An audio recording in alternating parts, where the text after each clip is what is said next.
तो चलिए आज बात करते हैं square wave signal analysis in the form of Fourier series के बारे में। मतलब कि हमें अभी ये जो हमारा स्क्वेयर वेव है, इस स्क्वेयर वेव का जो ऑर्डिनरी जियोमेट्रिकल फंक्शन है, इस फंक्शन को हमें किस में टर्न आउट करना है, फूरियर सीरीज के फॉर्म में। तो जाहिर सा इस क्वेश्चन का मतलब क्या होता है कि हमें जो geometrical form of the equation है अबाउट स्क्वेयर वेव, इस इक्वेशन को हमें फूरियर सीरीज में किस तरह से लिखा जा सकता है, ये हमें यहाँ पे चेकआउट करना है, या फिर यूँ कहिए कि हमें यहाँ पे ये प्रूव करना है। तो पहले तो मैं ये क्वेश्चन आपको पूछना चाहता हूँ कि क्या आप स्क्वेयर वेव के बारे में कुछ भी जानते हैं? तो ये जो स्क्वेयर वेव है वो असल में क्या है, वो कुछ साइन सीरीज या फिर कोसाइन सीरीज की अलग अलग सभी वैल्यूज का क्या है, कॉम्बिनेशन है। कुछ एक स्पेसिफिक फेजेस के साथ हम यहाँ पे कई सारी साइन सीरीज या तो कई सारी कोसाइन सीरीज का यहाँ पे समेशन चेकआउट करेंगे, और उस समेशन के कारण हमें यहाँ पे क्या मिलेगा, स्क्वेयर वेव का प्योर शेप मिलेगा। अभी मैं यहाँ पे आपको श्योर नहीं बता सकता हूँ कि ये असल में साइन सीरीज का कॉम्बिनेशन है या फिर कोसाइन सीरीज का कॉम्बिनेशन है। ये तो हमें तब पता चलेगा जब हम इस पूरे के पूरे लेक्चर का यहाँ पे कंक्लूजन चेक करेंगे। तो ये बात तो हम आखिर में ये बात करेंगे कि यहाँ पे असल में ये कई सारी साइन सीरीज का कॉम्बिनेशन है या फिर कई सारी कोसाइन सीरीज का कॉम्बिनेशन है। लेकिन आपके लिए जो एक बात मुझे बतानी चाहिए वो मैं आपको ये बताना चाहता हूँ कि असल में ये जो स्क्वेयर वेव है ना, वो असल में टाइमिंग सिग्नल्स है। तो टाइमिंग सिग्नल से मेरा मतलब क्या है कि जिस तरह से टाइमिंग पल्सेस होते हैं या फिर टाइमिंग सिग्नल्स होते हैं, उसमें क्या होता है, उसमें एक स्पेसिफिक पोर्शन के ऊपर आपको सिग्नल ऑन सिचुएशन में मिलता है, जबकि दूसरी स्पेसिफिक सिग्नल में क्या होता है, वही कंडीशन में ये सिग्नल ऑफ स्टेट में रहता है। तो ये तो कुछ डिजिटल सिग्नल्स हो गए। तो डिजिटल सिग्नल में भी यही होता है ना, वहाँ पे क्या होता है, बाइनरी सिचुएशंस होती है। या तो वहाँ पे आपको आउटपुट 0 मिलता है या तो आउटपुट 1 मिलता है। मतलब कि या तो आउटपुट में सिग्नल प्रेजेंट है या फिर आउटपुट में सिग्नल प्रेजेंट नहीं है। तो अगर प्रेजेंट है तो इसका मतलब क्या है कि वो मैक्सिमम साइड में एम्पलीट्यूड इसका क्या होना चाहिए, ऑन होना चाहिए, पॉजिटिव स्टेट में मैक्सिमम होना चाहिए। और अगर 0 है तो इसका मतलब क्या है कि वहाँ पे आपको आउटपुट नहीं मिलता है। तो वहाँ पे अगर आप डिजिटल सिग्नल्स ड्रॉ करना चाहते हैं या फिर किसी भी टाइमिंग सिग्नल्स या फिर टाइमिंग पल्सेस को ड्रॉ करना चाहते हैं, तो वो जो शेप बन के आएगा ना, वो असल में यही स्क्वेयर वेव का सिग्नल प्रिपेयर होकर आएगा। अब ये जो टाइमिंग सिग्नल है ना, वो टाइमिंग सिग्नल कई सारी सिचुएशन में ये रेक्टेंगुलर भी हो सकते हैं।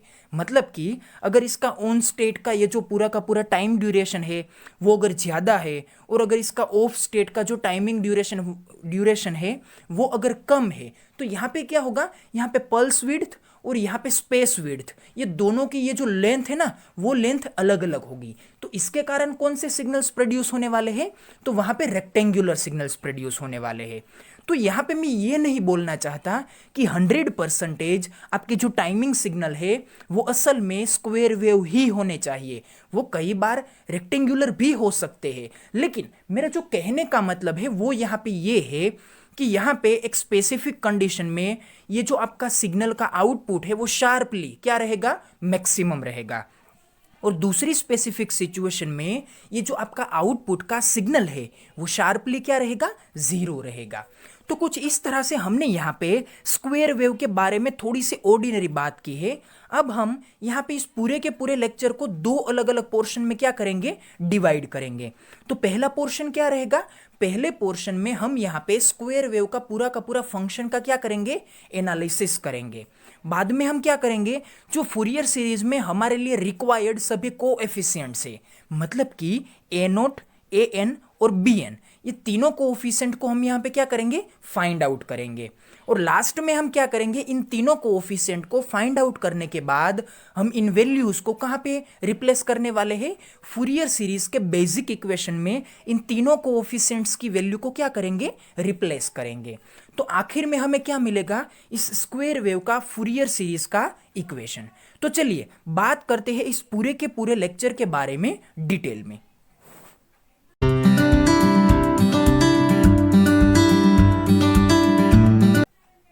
तो चलिए यहाँ पे पहले हम स्क्वेयर वेव के सिग्नल के एनालिसिस के बारे में बात करते हैं। तो देखिए ये क्या है, ये हमारी हॉरिजॉन्टल एक्स एक्सिस है और ये क्या है, ये हमारी वर्टिकल वाई एक्सिस है।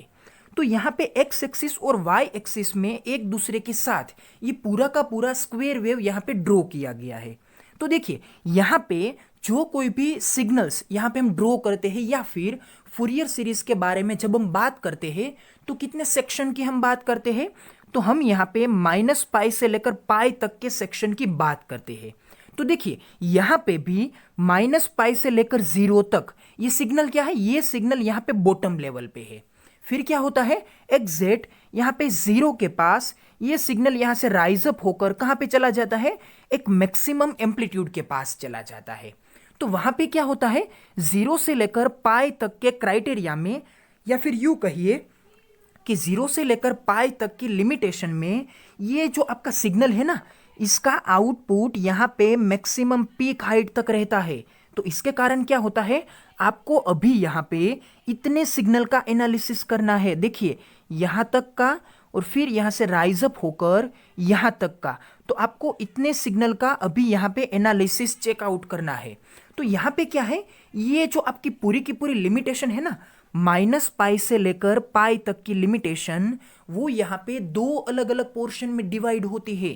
पहला पोर्शन क्या है, पहले पोर्शन में -π से लेकर 0 तक का पोर्शन, कि जिसमें आपका ये जो y एक्सिस की वैल्यू है ना, वो y एक्सिस की वैल्यू यहाँ पे क्या रिप्रेजेंट करती है, देखिए ये है आपकी x एक्सिस की हॉरिजॉन्टल लाइन।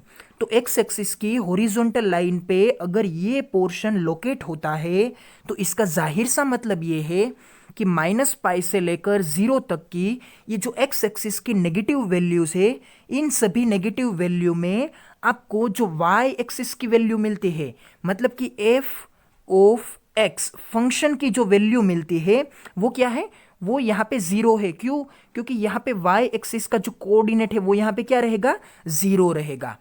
तो f ऑफ x की वैल्यू यहाँ पे 0 है। कौन से क्राइटेरिया में 0 है, -π से लेकर 0 तक की ये जो सभी x एक्सिस की नेगेटिव वैल्यू है, उस क्राइटेरिया में y एक्सिस की या फिर यू कहिए फंक्शन f ऑफ x की वैल्यू क्या है, 0 है। बाद में देखिए कि यहाँ पे ये जो आपका 0 से लेकर पाई तक का पोर्शन है, या फिर यू कहिए पॉजिटिव क्राइटेरिया है। तो यहाँ पे क्या है, पॉजिटिव क्राइटेरिया में x एक्सिस की कंपैरिजन में जो ये y एक्सिस की वैल्यू है वो यहाँ पे कुछ ये पीक हाइट तक है। तो कंसीडर कीजिए कि यहाँ पे ये जो y एक्सिस का ये पूरा का पूरा पीक हाइट है वो कितना है, h है। तो इसके कारण क्या होगा, यहाँ पे आपको 0 से लेकर पाई तक, मतलब कि x की पॉजिटिव वैल्यूज के लिए आपको यहाँ पे फंक्शन f ऑफ x की वैल्यू यहाँ पे क्या मिलेगी, ये यहाँ पे इतनी हाइट के इक्वल में आएगी। मतलब कि अगर यहाँ पे हाइट 1 यूनिट है तो क्या होगा, h इज इक्वल्स टू 1 होगा। अगर यहाँ पे हाइट 2 यूनिट है तो यहाँ पे h इज इक्वल्स टू क्या होगा, 2 यूनिट होगा। तो मतलब ये है कि जितनी यहाँ पे हाइट होगी उतना यहाँ पे आपको h की वैल्यूज मिलेगी। लेकिन यहाँ पे इस इक्वेशन में अभी हम ये नहीं जानते हैं कि h की एग्जैक्ट वैल्यू कितनी है। तो हम यहाँ पे क्या करेंगे, कोई एक अननोन वैल्यू h को यहाँ पे कंसीडर कर लेते हैं कि 0 से लेकर पाई तक के पॉजिटिव क्राइटेरिया में आपके लिए जब कभी भी आप x की पॉजिटिव वैल्यूज को यहाँ पे फंक्शन में रिप्लेस करते हैं तो आपको फंक्शन f ऑफ x की वैल्यू या फिर यू कहिए कि y की वैल्यू क्या मिलती है, h मिलती है। तो हमारे पास यहाँ पे स्क्वायर वेव का एनालिसिस करके क्या रिजल्ट मिलता है, रिजल्ट ये मिलता है कि पूरे के पूरे -π से लेकर पाई तक के पीरियड में आपको यहाँ पे दो अलग अलग पोर्शंस लोकेट होते हैं। एक पोर्शन जो कि नेगेटिव है, दूसरा पोर्शन जो कि पॉजिटिव है। नेगेटिव पोर्शन में आपको f ऑफ x की वैल्यू क्या मिलती है, 0 मिलती है, और पॉजिटिव पोर्शन में f ऑफ x की वैल्यू क्या मिलती है, कोई एक पीक हाइट h मिलती है। तो इस पूरे के पूरे कंक्लूजन के बेसिस के ऊपर मैं यहाँ पे कुछ टर्म्स को यहाँ पे क्या करना चाहता हूँ, एक्सप्लेन करना चाहता हूँ। तो चलिए देखते हैं कि मैंने यहाँ पे आपको डिस्क्रिप्शन में क्या दे रखा है। The analysis of square wave in terms of Fourier series components may occur in electronic circuit to design to handle sharply rising pulses। मतलब कि ये जो आपका स्क्वायर वेव है ना, जो कि कहाँ पे एक्सप्लेन होने वाला है, फूरियर सीरीज के कंपोनेंट्स के टर्म में एक्सप्लेन होने वाला है। वो कहाँ पे इस्तेमाल होता है, इलेक्ट्रॉनिक सर्किट्स में इस्तेमाल होता है। और इसे हम यहाँ पे राइजिंग पल्सेस के फॉर्मेट में यूज करते हैं, जो कि मैंने आपको कहाँ पे बोला था इस लेक्चर के इंट्रोडक्शन में, कि ये इलेक्ट्रॉनिक सर्किट में एज ए टाइमिंग पल्सेस इस्तेमाल होता है। क्योंकि यहाँ पे आप इस पोर्शन को और इस पोर्शन को आप जितनी चाहे उतनी क्राइटेरिया में, आप जितने चाहे उतने टाइमिंग के ड्यूरेशन में इसे हैंडल कर सकते हैं। और उसके डिजाइनिंग के बेसिस के ऊपर या तो आप इसे स्क्वायर वेव या फिर आप इसे रेक्टेंगुलर वेव बना सकते हैं। लेकिन ये जो पूरा का पूरा डिस्कशन है वो यहाँ पे इस टॉपिक से थोड़ा परे है। लेकिन अभी हम यहाँ पे ये याद रखते हैं कि ये जो आपके स्क्वायर वेव है, कि जिसमें एक क्राइटेरिया में इसकी वैल्यू शार्पली 0 रहती है, तो दूसरे क्राइटेरिया में इसकी वैल्यू शार्पली मैक्सिमम हाइट तक रहती है, तो इसे आप क्या बोलेंगे, स्क्वायर वेव या फिर यूं कहिए रेक्टेंगुलर वेव। तो ये स्क्वायर है या फिर रेक्टेंगुलर है, ये किसके ऊपर डिपेंड है, अगर ये आपकी स्पेस विड्थ से मेरा मतलब क्या है कि यहाँ पे ये जो क्राइटेरिया है ना, वो यहाँ पे कहाँ पे लोकेट है, 0 के ऊपर। इसलिए हम इसे क्या बोलेंगे, SW स्पेस विड्थ। और ये क्या है आपकी, ये है पल्स विड्थ, या फिर यू कहिए, ये कहिए आपके मार्क विड्थ है। इसे आप क्या बोल सकते हैं, PW पल्स विड्थ, या फिर यू कहिए मार्क विड्थ MW। तो ये मार्क विड्थ का मतलब ये है कि यहाँ पे ये जो इसकी मैक्सिमम हाइट है वो यहाँ पे क्या है, कोई एक पॉजिटिव वैल्यू के आउटपुट को रिप्रेजेंट करती है। जैसे कि हमने यहाँ पे ये बोला कि ये h हाइट को यहाँ पे क्या करती है, रिप्रेजेंट। क्योंकि हम फंक्शन में f of x is equals to h के क्राइटेरिया को कहाँ से डिनोट करते हैं, पल्स विड्थ या फिर मार्क विड्थ के नाम से। फिर ये जो आपका बॉटम पोर्शन है, मतलब कि ये पोर्शन कि जिसमें फंक्शन f की वैल्यू क्या है, 0 है, इसे हम क्या बोलते हैं, इसे हम बोलते हैं SW, मतलब कि स्पेस विड्थ। सो ये बात आपको याद रखनी है, अभी आपके लिए इंपॉर्टेंट नहीं है, लेकिन जब आप स्क्वायर वेव के बारे में बात करते हैं तो कुछ ऐसे टर्म्स को आपको याद रखना चाहिए। फिर आगे देखते हैं, let us define the square wave by the function f of x and therefore, मतलब कि हम यहाँ पे फंक्शन f ऑफ x को एज ए जियोमेट्रिकल फॉर्म में क्या करना चाहते हैं, लिखना चाहते हैं। तो जैसे कि अभी तक हमने बातें की और अभी तक हमने जो एनालिसिस देखा, उस एनालिसिस के बेसिस के ऊपर हम यहाँ पे देखते हैं कि ये आपका जो पोर्शन है, मतलब कि कौन सी रेंज में, -π से लेकर 0 तक की रेंज में, -π less than x less than 0। तो ये जो आपका बॉटम पोर्शन है जिसे हमने क्या बोला, SW स्पेस विड्थ, तो ये यहाँ पे फंक्शन किस तरह से रिप्रेजेंट होता है, f of x is equals to 0। फिर ये जो दूसरा क्राइटेरिया है, यहाँ पे क्या है, दूसरे क्राइटेरिया में ये पोर्शन है, वहां पे क्या है, 0 से लेकर π तक की रेंज। तो रेंज कौन सी है, 0 से लेकर π तक की। तो इसमें क्या है, आपका फंक्शन f ऑफ x ये क्या बन के आता है, h बन के आता है, मतलब कि ये यहाँ पे एक मैक्सिमम हाइट के ऊपर क्या है, लोकेटेड है। सो यहाँ हमारे पास दो अलग अलग पोर्शन है, -π से लेकर 0 तक का पोर्शन और 0 से लेकर π तक का पोर्शन। तो यहाँ पे आप देख सकते हैं कि आपके पास दो अलग अलग रेंज में फंक्शन की दो अलग अलग वैल्यू है। अब हमें क्या करना है, इस रेंज की ये सभी वैल्यूज को इस्तेमाल करके हमें आगे फूरियर सीरीज के तीनों कोएफिशिएंट्स को फाइंड आउट करना है। और हमें ये देखना है कि इन कोएफिशिएंट में ये जो सभी वैल्यूज है वो वैल्यूज हमें किस तरह से मिलती है। तो चलिए बात करते हैं इस पूरे के पूरे फंक्शन को एनालिसिस करने के बाद तीनों कोएफिशिएंट्स को किस तरह से फाइंड आउट कर सकते हैं इस टर्म्स के बारे में।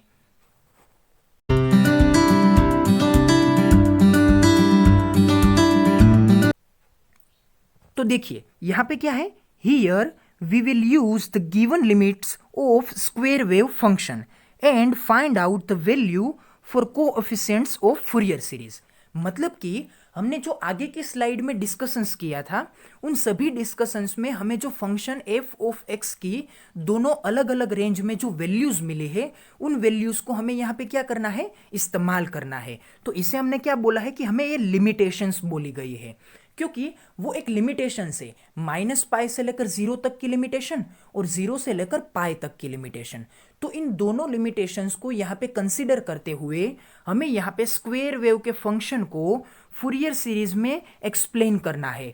और इसको एक्सप्लेन करने के लिए हमें क्या करना पड़ेगा, हमें वैल्यूज फाइंड आउट करनी पड़ेगी। किसकी वैल्यू फाइंड आउट करनी पड़ेगी, कोएफिशिएंट्स की वैल्यू को फाइंड आउट करना पड़ेगा। तो चलिए पहले हम फाइंड आउट करते हैं पहले कोएफिशिएंट को। Now with the help of Fourier series this can be represented as, तो हमें यहाँ पे पहले कोएफिशिएंट को फाइंड आउट करना है और वो पहला कोएफिशिएंट क्या है, ए नॉट। तो चलिए यहाँ पे बात करते हैं ए नॉट के बारे में। तो पहला कोएफिशिएंट का हमारा इक्वेशन क्या है, a naught is equals to 1/2 pi integration from 0 to pi f of x d x. अब देखिए मैंने डायरेक्टली यहाँ पे ए नॉट की ये जो पूरी की पूरी इक्वेशन की टर्म है, इस टर्म में मैंने लिमिटेशन कौन सी इस्तेमाल की है, यहाँ पे मैंने लिमिटेशन 0 से लेकर पाई तक की इस्तेमाल की है। मैंने ऐसा क्यों किया है, चलिए मैं थोड़ा सा आपको एक्सप्लेन कर देता हूँ। अब देखिए हमारे पास ये पूरे के पूरे स्क्वायर वेव में दो पोर्शन है। ये पोर्शन क्या है, -पाई से लेकर 0 तक का, और दूसरा पोर्शन क्या है, 0 से लेकर पाई तक का। तो देखिए यहां पे हमारा ए नोट का बेसिक इक्वेशन है जिसमें लिमिटेशन क्या है, -पाई से लेकर पाई तक की लिमिटेशन है। तो इसका मतलब क्या होता है, पहले हम यहां पे -पाई से लेकर कहां तक जाएंगे, 0 तक। आगे हम कहां तक जाएंगे, 0 से लेकर पाई तक। मतलब कि ये है आपका नेगेटिव पोर्शन और ये है आपका पॉजिटिव पोर्शन। तो देखिए मैं इस पूरी की पूरी लिमिट को, मतलब कि -पाई से लेकर पाई तक की इस पूरी की पूरी लिमिट को यहां पे इन दो टर्म्स में क्या करता हूं, तो मैं डिवाइड कैसे करता हूं, देखिए यहां पे मैं पहले ये जो लिमिटेशन बनती है इस लिमिटेशन को मैं -पाई से तक 0 तक लिखता हूं। तो देखिए पहला क्या होगा, -पाई से लेकर 0 तक, और यहां पे ये एज इट इज फंक्शन आ जाएगा। फिर मैं क्या करूंगा, प्लस करूंगा। फिर क्या होगा, 0 से लेकर पाई तक की लिमिट लिखी जाएगी, मतलब कि ये 0 और ये यहां पे पाई। तो देखिए पहला ये जो पोर्शन है वो क्या है, -पाई से लेकर 0 तक का पोर्शन। बाद में क्या है, बाद में यहां पे ये 0 से लेकर पाई तक का पोर्शन। मतलब कि ये पूरी की पूरी लिमिट कहां से कहां तक हो गई, -पाई से लेकर ये पाई तक पूरी की पूरी लिमिट यहां पे एक्सप्लेन हो जाती है। तो यहां पे क्या होगा, अब देखिए -पाई से लेकर 0 तक के क्राइटेरिया में जैसे ही आप इस पूरे के पूरे फिगर को देखते हैं तो फिगर में आपको क्या दिखाई देगा कि -पाई से लेकर 0 तक, मतलब कि इतने क्राइटेरिया में आपका ये जो फंक्शन एफ ऑफ एक्स है ना, वो यहाँ पे क्या है, 0 है। तो जैसे ही आप यहाँ पे -पाई से लेकर 0 तक की इस लिमिटेशन में एफ ऑफ एक्स इसके इक्वल में क्या लिखेंगे, 0 इंटू यहाँ पे क्या होगा, dx। बाद में क्या होगा, 0 से लेकर पाई तक, तो 0 से लेकर पाई तक की लिमिट में आप एफ ऑफ एक्स के इक्वल में क्या लिखेंगे, h लिखेंगे। क्योंकि जैसे कि हमने आगे के सभी पूरे के पूरे एनालिसिस में देखा था कि हमारे पास f of x is equals to 0 है, कौन सी रेंज में, -पाई से लेकर 0 तक की रेंज में। फिर यहाँ पे F of x is equals to h है, कौन सी रेंज में, 0 से लेकर पाई तक की रेंज में। तो यहाँ पे 0 से लेकर पाई तक की रेंज में हमारे पास ये h वैल्यू है, किसकी, फंक्शन एफ ऑफ एक्स की। फिर यहाँ पे क्या आएगा, dx। तो जाहिर सा मतलब ये है कि यहाँ पे फंक्शन एफ ऑफ एक्स की वैल्यू 0 होने के कारण ये पूरा का पूरा टर्म क्या हो जाएगा, कैंसल हो जाएगा।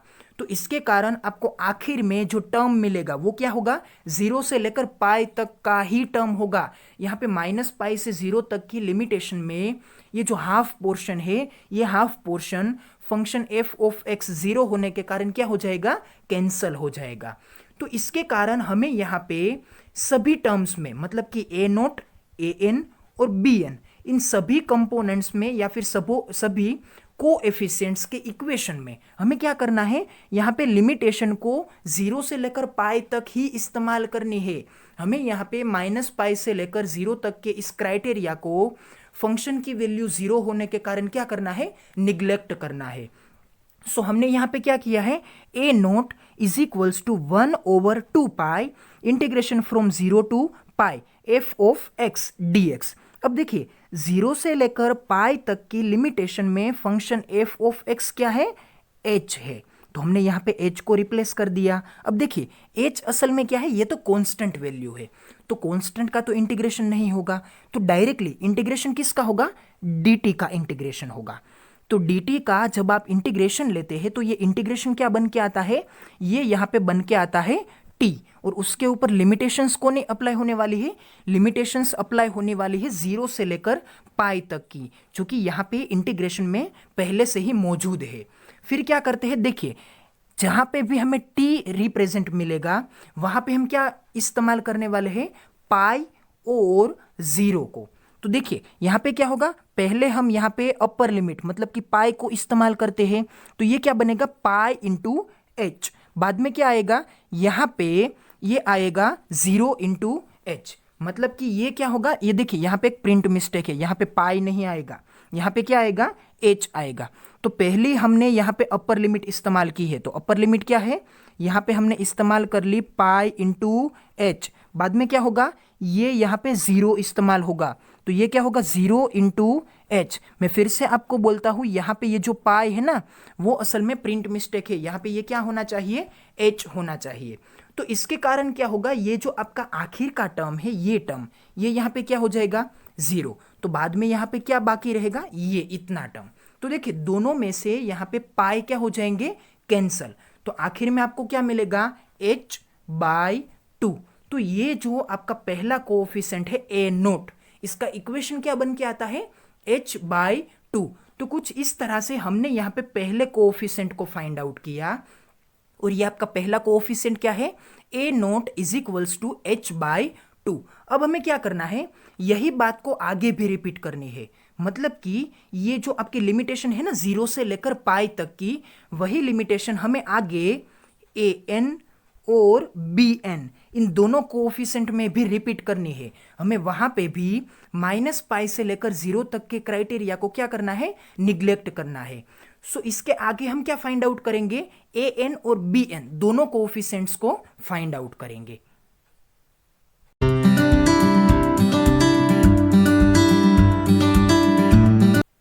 तो चलिए यहाँ पे फाइंड आउट करते हैं सेकेंड कोएफिशिएंट an को। सो an का इक्वेशन क्या है, an इज इक्वल्स टू 1/पाई integration from 0 to pi f of x into cos of nx dx। अब क्या है, देखिए जैसे कि मैंने आपको पहले भी बोला था कि यहाँ पे हमें लिमिटेशन क्या इस्तेमाल करनी है, सिर्फ और सिर्फ इस पॉजिटिव क्राइटेरिया की लिमिटेशन को इस्तेमाल करना है। अब देखिए 0 से लेकर पाई तक की लिमिटेशन में f ऑफ x मतलब कि फंक्शन की वैल्यू क्या है, h है, तो हमने यहाँ पे f ऑफ x की रिप्लेसमेंट में क्या लिख दिया है, h लिख दिया है।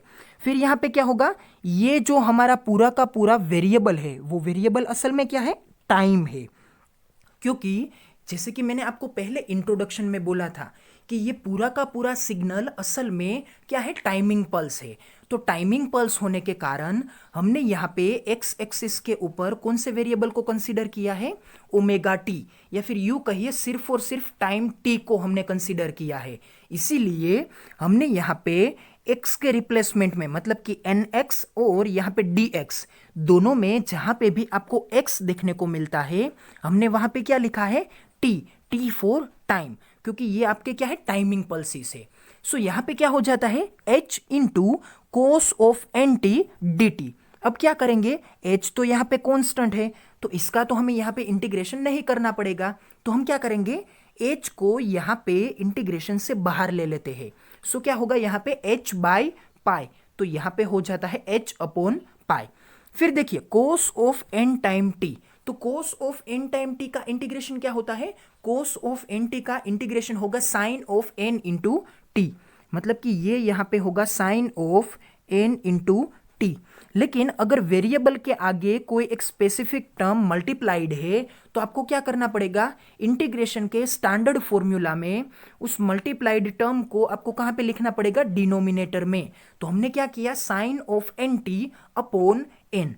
फिर क्या करते हैं, इस पूरे के पूरे टर्म को हमने यहाँ पे इंटीग्रेशन के फॉर्म में लिख दिया है।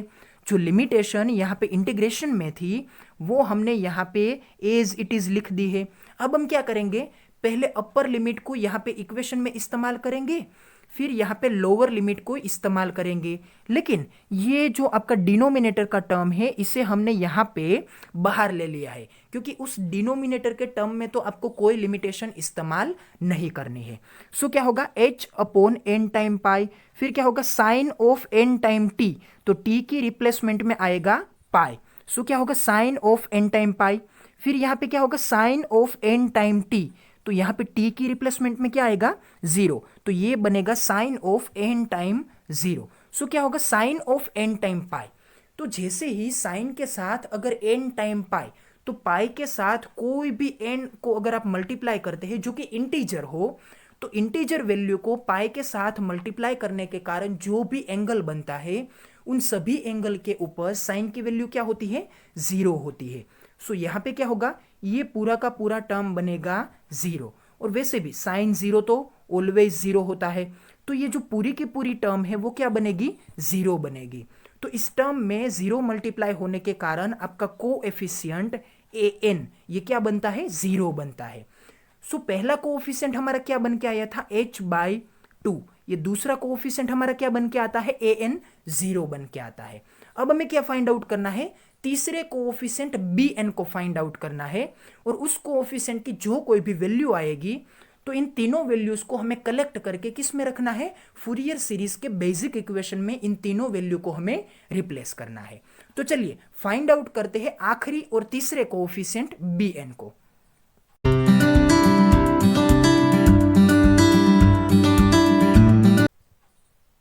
To find out the third coefficient bn, तो अब हमारे bn कोएफिशिएंट का इक्वेशन क्या है, bn is equals to 1 over pi integration from 0 to pi f of x sine of nx dx।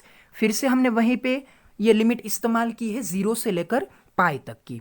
अब f ऑफ x की वैल्यू क्या है, h है, जो कि हमने यहाँ पे क्या कर दी है, रिप्लेस कर दी है, और जहाँ पे भी x था वहाँ पे हमने क्या लिख दिया है t और dt, क्योंकि ये पूरा का पूरा क्या है x एक्सिस में with respect to the time ये क्या होता है वेरी होता है।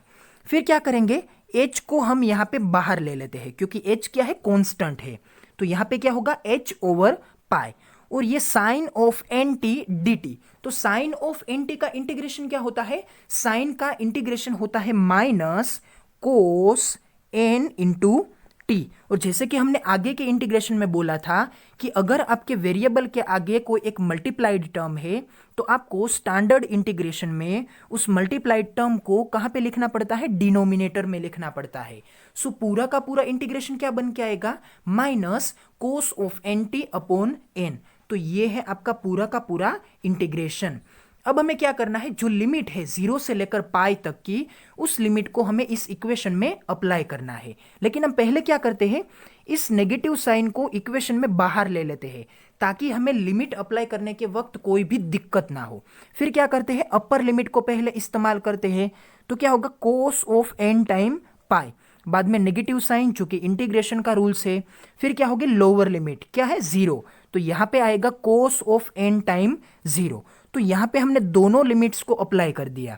अब देखिए कोस ऑफ एन टाइम 0, तो ये असल में क्या है कोस ऑफ 0, क्योंकि n और 0 का मल्टीप्लिकेशन असल में क्या हो जाएगा 0। सो कोस ऑफ 0 डिग्री का यहाँ पे वैल्यू क्या बन के आता है, वैल्यू बन के आती है प्लस। तो यहाँ पे हमने +1 कुछ इस तरह से हमने रिप्लेस कर दिया। तो यहाँ पे cos of N time pi minus cos of N time 0, तो ये जो वैल्यू है वो अभी यहाँ पे डिजायर नहीं है, लेकिन ये वैल्यू हमारे पास यहाँ पे फिक्स है, क्या है +1, तो हमने यहाँ पे इसे रिप्लेस कर दिया। अब देखिए इस नेगेटिव साइन को अगर मैं यहाँ पे ब्रैकेट में अप्लाई करता हूँ तो क्या होगा, ये आपका नेगेटिव टर्म हो जाएगा पॉजिटिव, और ये आपका पहला टर्म जो कि पॉजिटिव है वो क्या हो जाएगा, नेगेटिव हो जाएगा। तो हम क्या करेंगे, यहाँ पे 1 को यहाँ पे पहले लिख देते हैं, और ये जो आपका पहला positive cos of N X है वो यहाँ पे क्या होगा, negative cos of N X, तो ये यहाँ पे क्या होगा, negative cos of N pi. तो इसके कारण आपका पूरा का पूरा कोएफिशिएंट bn क्या बन के आता है, bn is equals to h upon N time pi into the bracket 1 minus cos of N time pi. So यहाँ पे क्या होगा, ये आपका bn कोएफिशिएंट, यहाँ पे h कांस्टेंट है, पाई कांस्टेंट है, ये आपका 1 ये भी कांस्टेंट है, लेकिन ये कोस ऑफ एन टाइम पाई ये किसके ऊपर डिपेंड है, वो यहाँ पे n की जो वैल्यूज होगी उन सभी n की वैल्यूज के ऊपर डिपेंड है। सो यहाँ पे n को हमें दो अलग अलग केस में कंसीडर करना पड़ेगा। एक केस होगा यहाँ पे इवन वैल्यू का और दूसरा केस क्या होगा, ओड वैल्यू का। क्योंकि इवन और ओड दोनों अलग अलग वैल्यूज में ये जो आपका कोस ऑफ n टाइम पाई है, ये टर्म अलग अलग वैल्यूज को क्या करता है, रिप्रेजेंट करता है। तो हम आगे ये देखते हैं कि कोस ऑफ n टाइम पाई की वैल्यू n अगर ओड होता है तो क्या बनती है और n अगर इवन होता है तो क्या बन के आती है। तो यहां पे bn का इक्वेशन क्या है, bn का इक्वेशन है bn is equals to h upon n time pi into the bracket 1 minus cos of n time pi. अब देखिए हमने यहां पे क्या बात की थी कि कोस ऑफ n टाइम पाई, इस टर्म की वैल्यू n की वैल्यू ओड या फिर n की वैल्यू इवन हो, इन दोनों के ऊपर अलग अलग तरह से डिपेंड है। तो हम क्या करेंगे, to solve this equation we have to take two cases as following. तो हमें यहां पे पहला केस कंसीडर करना है। तो पहला केस क्या है, if n is odd value then the result will be. अब हमने क्या कंसीडर किया है, n अगर ओड वैल्यू में होता है तो क्या होगा। अब देखिए यूनिट सर्कल में जब n टाइम पाई की वैल्यू, मतलब कि पाई के साथ अगर n ओड वैल्यू के साथ मल्टीप्लाई होता है तो वो जो पॉइंट यहाँ पे लोकेट होगा वो यहाँ पे y एक्सिस के कंपैरिजन में कौन सी साइड में आएगा, लेफ्ट हैंड साइड में आएगा। तो लेफ्ट हैंड साइड में यहाँ पे n की वैल्यू ओड होती है और n पाई जब मिलता है तो यहाँ पे cos of n time pi की वैल्यू क्या होगी, -1।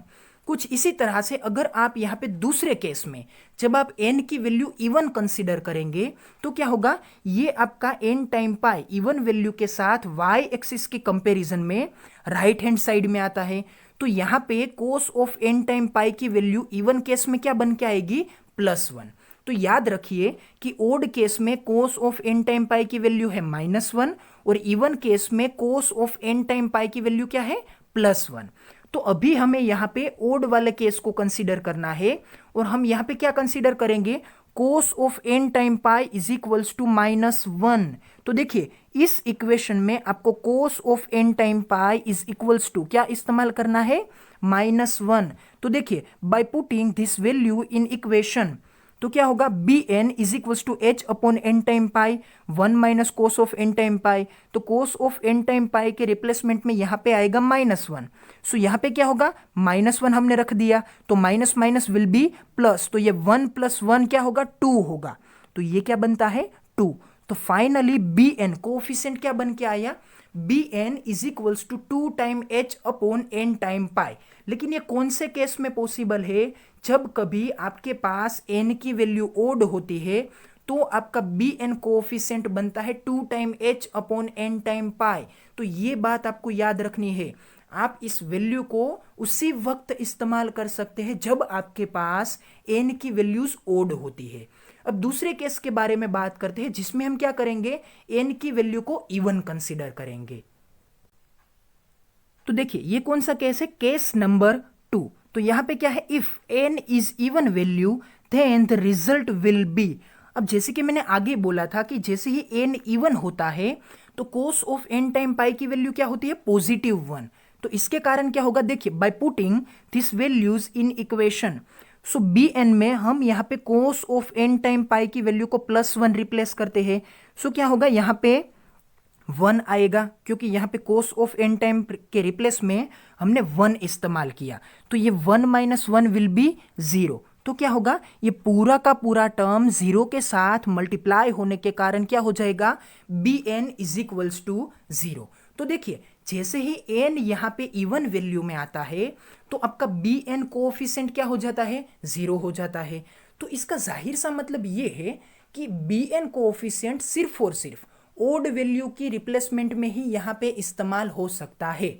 जैसे ही आप यहाँ पे इवन वैल्यू को इस्तेमाल करेंगे तो आपका bn कोएफिशिएंट क्या हो जाएगा, 0 हो जाएगा। और जैसे ही bn कोएफिशिएंट 0 होगा तो फूरियर सीरीज में ये आपका टर्म जो कि bn को कोरिलेट करता है वो भी यहाँ पे साथों साथ क्या हो जाएगा, 0 हो जाएगा।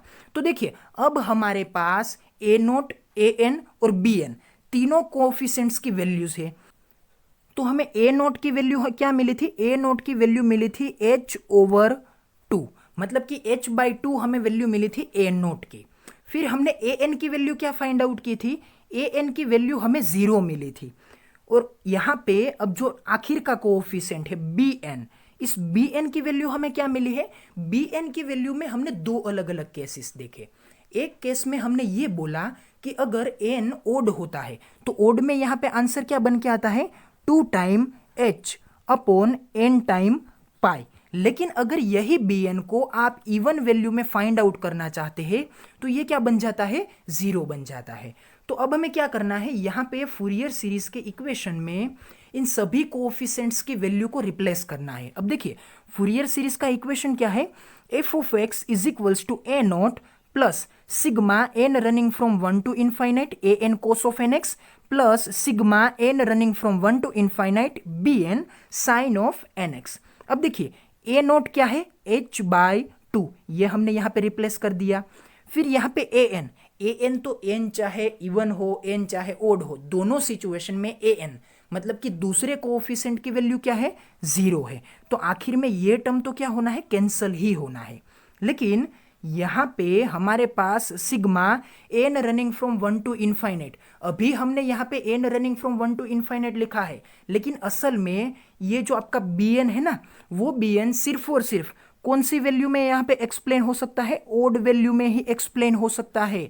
तो हमने यहाँ पे बी एन की ये जो 2 time h upon N time pi की वैल्यू को रिप्लेस किया है ना, वो असल में क्या है, वो असल में ओड एन की वैल्यूज के लिए ही रिप्लेस हो सकता है। सो हमें यहाँ पे जो N is equals to 1 to infinite तक की ये जो सभी एन की वैल्यूज को कंसीडर करना है ना, वो वैल्यू क्या होनी चाहिए, सिर्फ और सिर्फ ओड होनी चाहिए। तो इसके कारण हमें यहाँ पे ओड वैल्यू के कारण क्या मिला है, 2 time h upon N time pi. तो ये वैल्यू यहाँ पे हो जाती है 0। ये यहाँ पे h/2 ये रहेगा प्रेजेंट, और ये आपका पूरा का पूरा कोएफिशिएंट भी रहेगा present. So final Fourier series का इक्वेशन क्या बनता है, F of x is equals to h/2 plus sigma N running from 1 to infinite. लेकिन ये एन कौन सा होना चाहिए, सिर्फ और सिर्फ ओड वैल्यू का होना चाहिए, into the bracket 2h upon N time pi into sine of N X. तो ये है आपका फूरियर सीरीज का इक्वेशन, कौन से केस में, स्क्वायर वेव सिग्नल के एनालिसिस में। सो अब हम बात करेंगे इस पूरे के पूरे लेक्चर के कंक्लूजन के बारे में।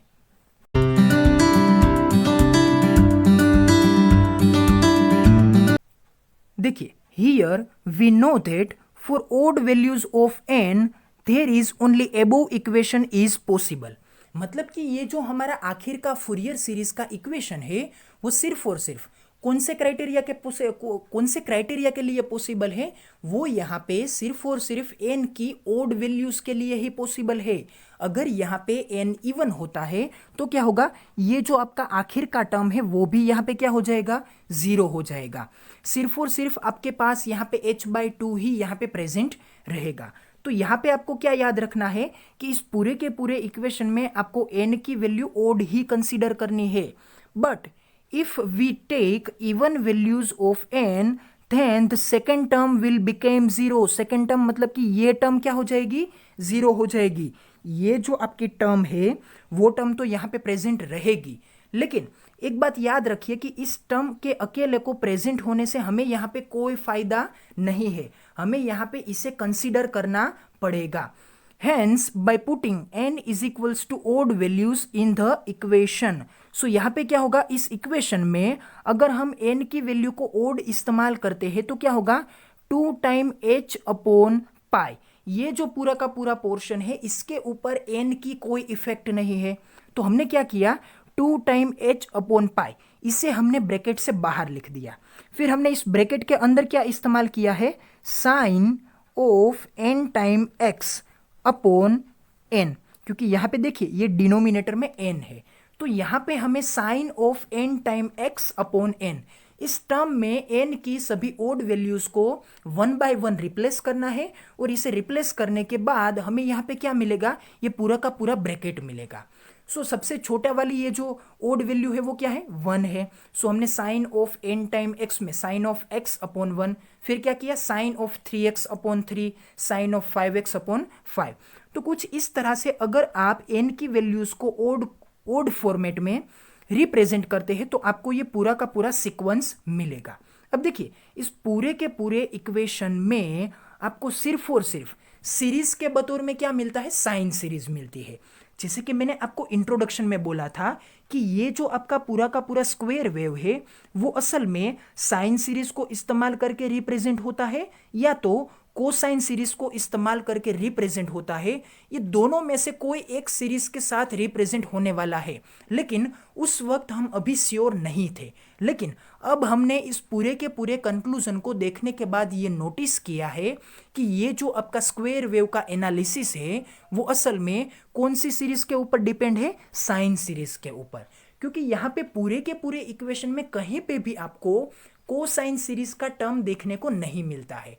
तो इसका मतलब ये होता है कि ये आपका इक्वेशन किसके ऊपर डिपेंड है, साइन सीरीज के ऊपर। तो वो जो क्वेश्चन था वो क्वेश्चन यहाँ पे सोल्व हो जाता है। अब देखिए although only the odd terms in the sine series occur, मतलब कि साइन सीरीज में कौन से टर्म प्रेजेंट है, देखिए x, 3x, 5x, मतलब कि सभी ओड टर्म्स ही यहाँ पे प्रेजेंट है, बाकी सभी टर्म्स यहाँ पे प्रेजेंट नहीं है। और ये किस तरह से है, सभी वैल्यूज यहाँ पे डिक्रीज होती है। किस तरह से डिक्रीज होती है, अब देखिए डिक्रीज होने का मतलब क्या है, सभी टर्म्स के डिनोमिनेटर में क्या है, 1 है। यहाँ पे साइन ऑफ 3x के डिनोमिनेटर में क्या है, 3 है। साइन ऑफ 5x के डिनोमिनेटर में क्या है, 5 है।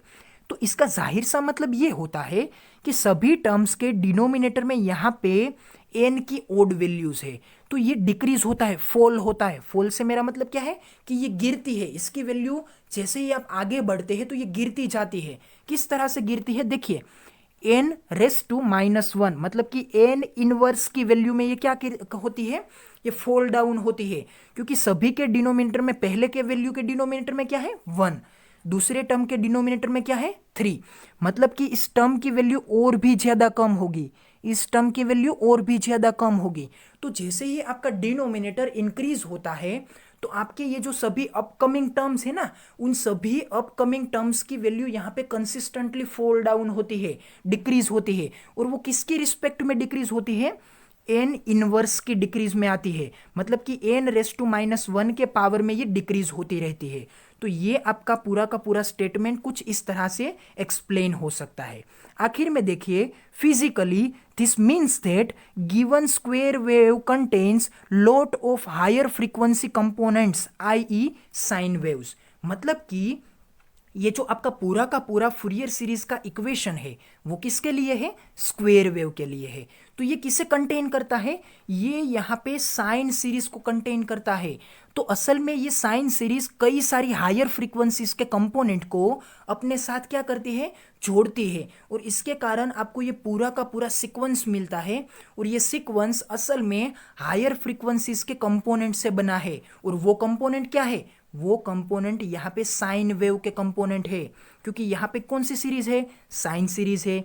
और यहाँ पे हायर फ्रीक्वेंसी का मतलब क्या है, देखिए साइन के साथ ये जो x, 3x, 5x, आगे जब देखेंगे तो 7x, 9x, तो ये जो सभी x है वो असल में क्या है, ये असल में x, तो यहाँ पे क्या है, x असल में है ओमेगा टी, तो यहाँ पे x, तो ये क्या है, ओमेगा टी। अगर यहाँ पे 3x तो इसका मतलब क्या है, 3 टाइम ओमेगा टी। अगर यहाँ पे है 5x तो इसका मतलब क्या है, 5 टाइम ओमेगा टी। तो असल में ओमेगा क्या है, ओमेगा असल में एंगुलर फ्रीक्वेंसी है। अगर आप ओमेगा का इक्वेशन लिखना चाहते हैं तो इक्वेशन क्या बनेगा, इक्वेशन यहाँ पे ओमेगा का बनेगा, omega is equals to 2 time pi F. तो देखिए ओमेगा इंटू टी, मतलब कि 2 time pi F into T. तो ये जो पूरा का पूरा टर्म है वो यहाँ पे ओड एन के साथ क्या होगा, मल्टीप्लाई होगा, मतलब कि ये फ्रीक्वेंसी क्या होती है, इंक्रीज होती है। सो यहाँ पे आपको ये बातों को याद रखना है कि ये जो पूरा का पूरा स्क्वायर वेव है वो असल में क्या है, टाइमिंग सिग्नल्स है, जो कि अलग अलग साइन सीरीज के साथ कंबाइन होकर बना है। और ये साइन सीरीज में जैसे ही आप आगे बढ़ते हैं तो इसकी जो वैल्यूज है वो वैल्यू यहाँ पे एन इनवर्स के क्राइटेरिया में क्या होती है, डिक्रीज होती है। ये हायर फ्रीक्वेंसी कंपोनेंट्स को क्या करता है, कंसिस्ट करता है। और ये हायर फ्रीक्वेंसी कंपोनेंट्स कौन से है, साइन सीरीज के कंपोनेंट है। सो आई होप कि यहाँ पे ये पूरा का पूरा explanation about the square wave signal analysis in the form of Fourier series आपको समझ में आ गया होगा। अगर आपको कोई क्वेश्चन है तो वो क्वेश्चन आप इस वीडियो के कमेंट सेक्शन में लिख सकते हैं। So thank you so much for watching my video.